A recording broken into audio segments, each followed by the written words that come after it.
Hello, welcome to our new recipe. അപ്പോൾ ഇന്ന് ഞാൻ വന്നിരിക്കുന്നത് നമുക്ക് എങ്ങനെ വളരെ പെട്ടെന്ന് തന്നെ ഒരു കിടിലൻ ബ്രേക്ക്ഫാസ്റ്റ് ഉണ്ടാക്കാമെന്നാണ്. അപ്പോൾ മാഗി വെച്ചിട്ടാണ് ഞാനിവിടെ ബ്രേക്ക്ഫാസ്റ്റ് ഉണ്ടാക്കുന്നത്. മാഗി വെച്ചിട്ട് വളരെ വ്യത്യസ്തമായിട്ടും വളരെ ടേസ്റ്റി ആയിട്ടുള്ള ഒരു ബ്രേക്ക്ഫാസ്റ്റാണ്. അപ്പോൾ നമുക്ക് നേരെ വീഡിയോയിലേക്ക് കിടക്കാം. അതിനു മുന്നേ എൻ്റെ ചാനൽ ആദ്യമായിട്ട് കാണുന്നവരാണെങ്കിൽ പ്ലീസ് ഒന്ന് പോയി സബ്സ്ക്രൈബ് ചെയ്തേക്കണം. തൊട്ടടുത്ത ബെല്ലൈക്കൻ ക്ലിക്ക് ചെയ്ത് ഓൾ ഓപ്ഷനും കൂടെ പ്രസ് ചെയ്യുക. അപ്പോൾ ലൈക്ക് ചെയ്യാനും ഷെയർ ചെയ്യാനും കമൻറ്റ് ചെയ്യാനും മറക്കണ്ട കേട്ടോ. അപ്പോൾ അതിന് വേണ്ടിയിട്ട് ഞാൻ സ്റ്റൗവിൽ ഒരു പാൻ വെച്ചിട്ടുണ്ട്. ഒരു കടായി പാനാണ്. അതിലേക്ക് ഒരു കപ്പ് വെള്ളം ഞാൻ ഒഴിച്ചു കൊടുത്തിട്ടുണ്ട്. നമുക്ക് മാഗി എല്ലാവർക്കും ഉണ്ടാക്കുന്നത് അറിയാലോ. പിന്നെ നമ്മൾ അതിലേക്ക് ഇടുന്നത് നമ്മുടെ മാഗിയുടെ പൗഡർ ഉണ്ടല്ലോ, ആ ഒരു പൗഡറാണ്. ഒരു പാക്കറ്റ് പൗഡർ ഇട്ട് കൊടുക്കുകയാണ്. അപ്പോൾ ഞാൻ 2 സ്ട്രിപ്പുള്ള മാഗിയാണ് എടുത്തിട്ടുള്ളത്. അപ്പോൾ ഒരു സ്ട്രിപ്പ് മാത്രമേ ഇട്ട് കൊടുക്കുന്നുള്ളൂ. അപ്പോൾ അതിനും ഒരു പാക്കറ്റ് പൗഡർ എന്ന രീതിയിൽ അപ്പം നമ്മൾ സാധാരണ ഉണ്ടാക്കുമ്പോൾ തന്നെ മാഗി ഉണ്ടാക്കുകയാണ്.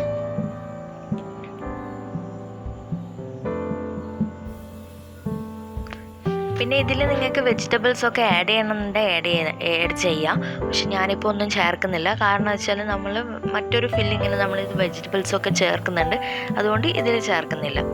അപ്പം നമ്മുടെ മാഗി കുക്കായി വരാൻ വേണ്ടിയിട്ട് വെയിറ്റ് ചെയ്യാണ്. ഇപ്പോൾ സാധാരണ ഇവർ പറയാറെന്ന് വെച്ചാൽ 2 മിനിറ്റാണ്. പക്ഷെ ഞാനൊരു 3-4 മിനിറ്റ് കുക്ക് ചെയ്യും. കാരണം വെച്ചാൽ എനിക്കൊരു താല്പര്യം അങ്ങനെയാണ്. അപ്പം നമ്മുടെ മാഗി ഇപ്പോൾ ഇവിടെ റെഡി ആയിട്ടുണ്ട്. ജസ്റ്റ് അധികം ഡ്രൈ ആക്കിയത് ഇതായിട്ട് എടുത്താൽ മതി. അപ്പോൾ സ്റ്റൗ ഓഫ് ചെയ്തതിന് ശേഷം ഞാനിപ്പോൾ ഒരു പാത്രത്തിലേക്ക് 2 മുട്ട പൊട്ടിച്ചൊഴിച്ച് കൊടുക്കുകയാണ്. അപ്പോൾ ഇനി ആ മുട്ടയിലേക്ക് ഞാൻ കുറച്ച് വെജിറ്റബിൾസ് ആഡ് ചെയ്തതാണ്. അപ്പോൾ വെജിറ്റബിൾസ് എന്ന് വെച്ചാൽ ഉള്ളി, പച്ചമുളക്, അതുപോലെ തന്നെ കുറച്ച് തക്കാളിയും കൂടെ ചേർത്ത് കൊടുക്കുകയാണ്. അപ്പോൾ ഇനി ഞാൻ ഇതിലേക്ക് ഇട്ട് കൊടുക്കുന്നത് വെച്ചാൽ ആവശ്യത്തിനുള്ള ഉപ്പ്, അതായത് ഒരു 1/4 ടേബിൾ സ്പൂൺ ഉപ്പ് അല്ലെങ്കിൽ 1/2 ടീസ്പൂൺ ഉപ്പ് എന്നുള്ള രീതിയിലാണ് ഇട്ട് കൊടുക്കുന്നത്. അപ്പോൾ 1/2 ടീസ്പൂൺ ഉപ്പും കൂടെ ചേർത്തതിന് ശേഷം 2 നുള്ള മഞ്ഞൾപ്പൊടിയും കൂടെ ചേർത്ത് കൊടുക്കുകയാണ്. നമ്മൾ ഈ മുട്ട ഉണ്ടാക്കുമ്പോൾ എന്തായാലും മഞ്ഞൾപ്പൊടി ഇടാൻ വേണ്ടി ശ്രമിക്കുക കേട്ടോ. പിന്നെ 1/2 ടേബിൾ സ്പൂണോളം നമ്മുടെ കുരുമുളക് പൊടി, കറുത്ത കുരുമുളക് പൊടിയും കൂടെ ഇട്ട് കൊടുക്കുന്നുണ്ട്. എന്നിട്ട് നന്നായിട്ടൊന്ന് സ്മാഷ് ചെയ്തെടുക്കാം, ബീറ്റ് ചെയ്തെടുക്കാം. എന്നിട്ട് നമ്മുടെ സ്റ്റൗ ഇപ്പോൾ ഓൺ ചെയ്ത് വെച്ചിട്ടുണ്ട്. അതിലേക്ക് ഒരു പാനും കൂടെ വെച്ചിട്ട് അതിലേക്ക് കുറച്ച് വെളിച്ചെണ്ണ ഒഴിച്ചു കൊടുക്കണം. ഒരു ടേബിൾ സ്പൂൺ വെളിച്ചെണ്ണ ഒഴിച്ചതിന് ശേഷം അതിലേക്ക് നമ്മുടെ മുട്ടയുടെ ഫില്ലിങ് ഇട്ട് കൊടുക്കുകയാണ്, കൂട്ടിയിട്ട് കൊടുക്കുകയാണ്, ഒഴിച്ചു കൊടുക്കുകയാണ്.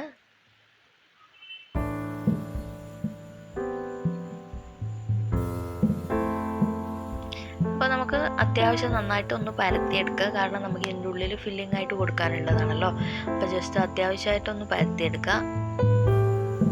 ഒരുപാട് പരത്തി അങ്ങ് എടുക്കണ്ട. കാരണം എല്ലാവർക്കും അറിയുന്നതാണല്ലോ, ഒരുപാട് പരത്തി കഴിഞ്ഞാൽ ചിലപ്പോൾ പൊട്ടിപ്പോകും. അപ്പം നമുക്ക് ഒരു മിനിമം തിക്നെസ്സിൽ പരത്തിയെടുത്തിട്ട് പൊട്ടിപ്പോകാത്ത രീതിയിൽ പരത്തിയെടുക്കുക. അപ്പോൾ മറുവശം കൂടി ഒന്ന് തിരിച്ചിട്ട് കൊടുക്കാം.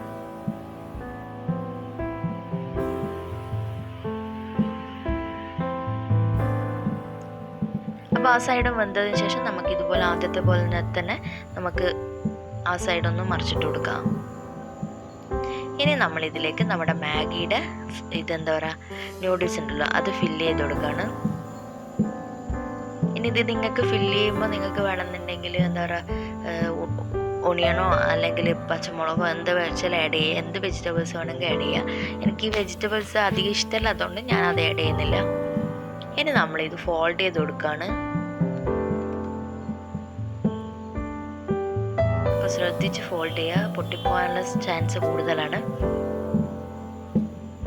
അപ്പോൾ ഫില്ലിംഗ് ഒക്കെ ഒന്ന് പുറത്തേക്ക് വന്നിട്ടുണ്ട്. ജസ്റ്റ് ഒന്ന് സ്പൂൺ കൊണ്ടോ തവി കൊണ്ടോ ഒന്ന് അത് ഉള്ളിലേക്ക് ആക്കി കൊടുക്കുക.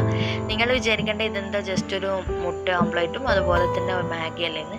പക്ഷെ നിങ്ങൾ ഇത് ഒരുമിച്ച് ഉണ്ടാക്കിയിട്ട് കൂട്ടി കഴിച്ചു നോക്കൂ. നല്ല ടേസ്റ്റാണ്. നല്ല ടേസ്റ്റ് എന്ന് വെച്ചാൽ നല്ല ടേസ്റ്റാണ്, കിടിലൻ ടേസ്റ്റാണ്.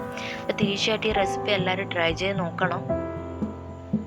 എപ്പോഴും നമ്മൾ ഒരുപോലെ തന്നെ നമ്മൾ മാഗി ഉണ്ടാക്കി കഴിക്കുന്ന ബോറടിയില്ലേ. അപ്പോൾ ഇതുപോലെ ഒന്ന് ഒരു വെറൈറ്റി ആയിട്ട് ഉണ്ടാക്കി കഴിക്കുകയാണെങ്കിൽ ഒരു കുട്ടികൾക്കും കാണുമ്പോൾ ഒരു സന്തോഷമായിരിക്കും, അവർ കഴിക്കുന്നതാണ് നമുക്കൊരു സന്തോഷമായിരിക്കും. പിന്നെ ഈ മാഗി ഒന്നും എപ്പോഴും കൊടുക്കേണ്ട ആവശ്യമൊന്നുമില്ല. ഒരു വല്ലപ്പോഴും ഒരു വൺസിൻ്റെ മന്തോ അങ്ങനെ എങ്ങാനും കൊടുത്താൽ മതി.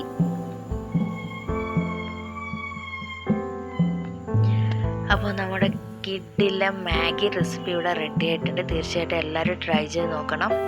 അപ്പോൾ നേരത്തെ പറഞ്ഞ പോലെ വീഡിയോ എല്ലാവരിലേക്കും ഷെയർ ചെയ്യുക. നിങ്ങളുടെ സപ്പോർട്ട് ഉണ്ടെങ്കിൽ മാത്രമേ നമ്മുടെ ചാനലിൽ ഗ്രോത്ത് ഉണ്ടാവും. അപ്പോൾ വീഡിയോ എല്ലാവർക്കും ഇഷ്ടപ്പെട്ടിട്ടുണ്ടാവുമെന്ന് വിചാരിക്കുന്നു. അപ്പോൾ എല്ലാവർക്കും ഇതുവരെ ഇത് കണ്ട് സഹിച്ചതിന് thanks for watching and bye by.